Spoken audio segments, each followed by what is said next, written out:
What's going on, y'all? It's the KJ Nolan here, and I want to talk to y'all today about this new video where Nore was on the I Am Athlete podcast, and he's breaking down how artists go broke. Alright? So take a short look at this clip real quick, and we'll get right back to it. You sign to a major label, that money that they give you, let's say they give you 800 grand, right? That's a loan.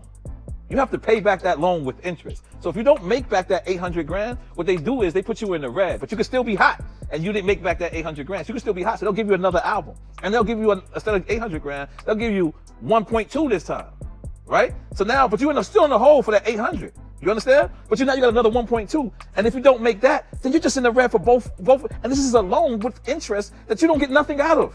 Alright, so in this video, Nore is breaking down how artists can easily and quickly find themselves in debt because of the deals they take from their labels, right? So he explained how the advance goes to the artist, which is your money.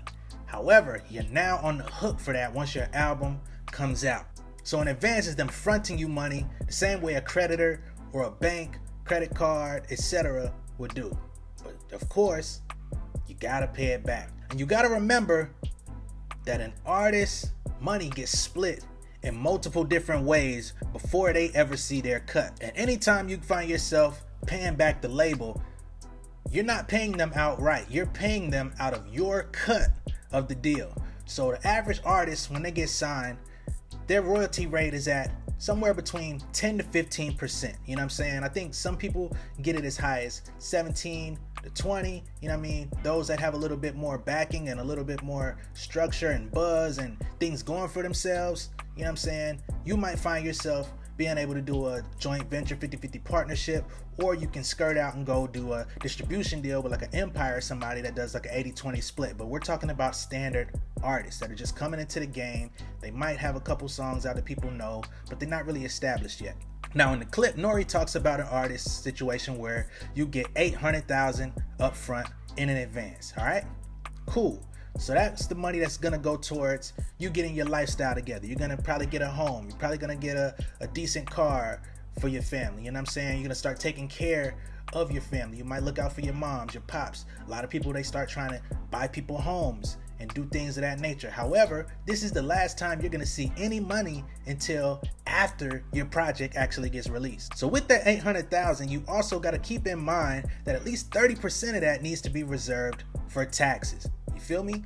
So off rip, you gotta split that. Then you gotta slice a piece of that pie for your manager. You gotta cut off, you gotta break off the lawyer that helped you get the deal. You know what I'm saying? There's other people that you gotta pay. You're not just taking home $800,000. And again, at the 10% royalty rate, in order for you to actually get caught up current on $800,000, you have to generate $8 million. Then once that $8 million is paid off, the artist will start taking home their 10% cut of their royalties that they sign on to do the deal with. But you got to think about it, man. How many artists are really paying off that $8 million debt, which is disguised as $800,000? And how long is it going to take for you to do that? Because by the time your album cycle is done, you're popping, but people ain't listening to that album no more. It's not generating no new money. So now they can put you on the road. You go do a tour. Let's say you're getting booked at $30,000 a show. But like I said, as the artist, you pay everybody out of your cut. So you're booked at $30,000 a show, but you got to give anywhere from 15 to 20% to your manager. You got to give anywhere between 10 to 15% to the booking agent. You got to pay your road managers. You got to pay your DJ.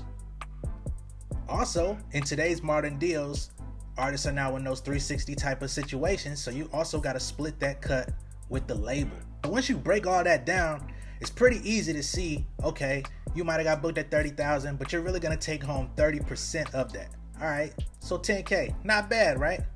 Oh, what about Uncle Sam though?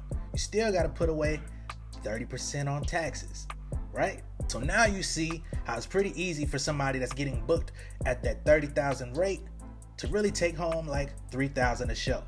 All right, but let's say they put you on a tour and you do 40 of those dates and you get 3,000 times 40. So you might go home with $120,000 at the end of the tour.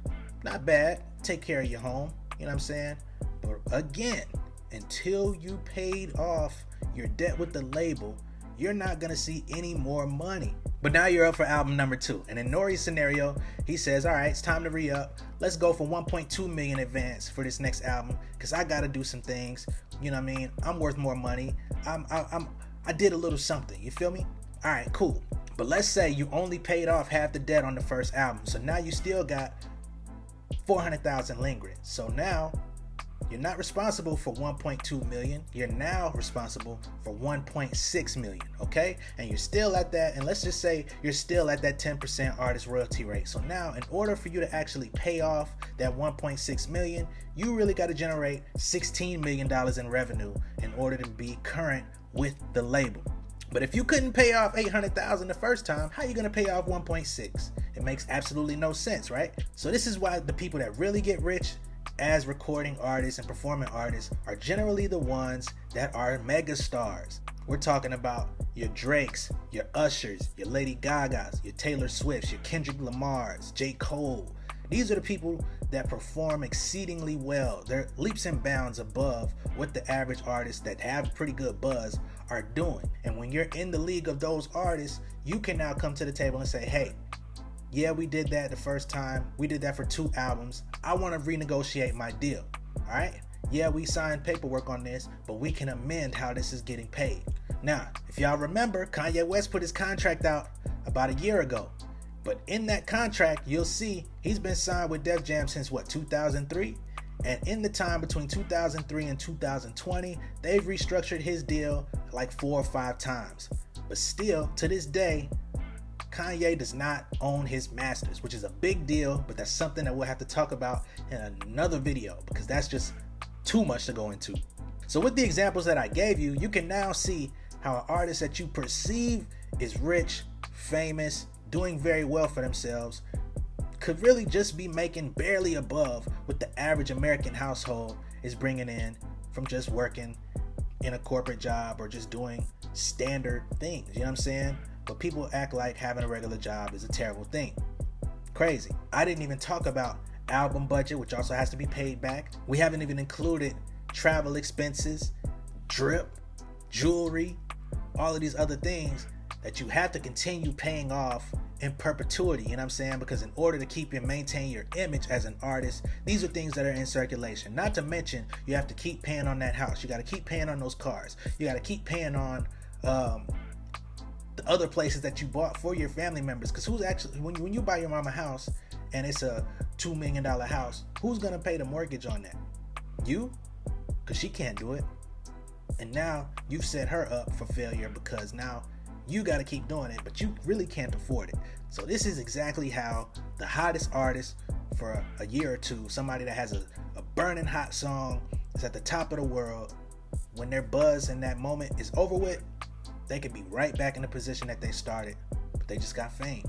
Make sure y'all stay tuned for the next video. And again, I want y'all to understand this video is very simplified, oversimplified if I might say, but this is just to give you a general idea of how these things work and why we need to adjust our expectations of these artists. A lot of us have little to no sympathy or empathy when they come out and talk about how they're being taken advantage of and how things aren't going well for them, and it's because we lack understanding. And it's not our job as fans to understand things, but if you're an artist coming into the game, you need to pay attention when people like Nore are talking because they've been through it, they've seen it, and they've experienced it firsthand.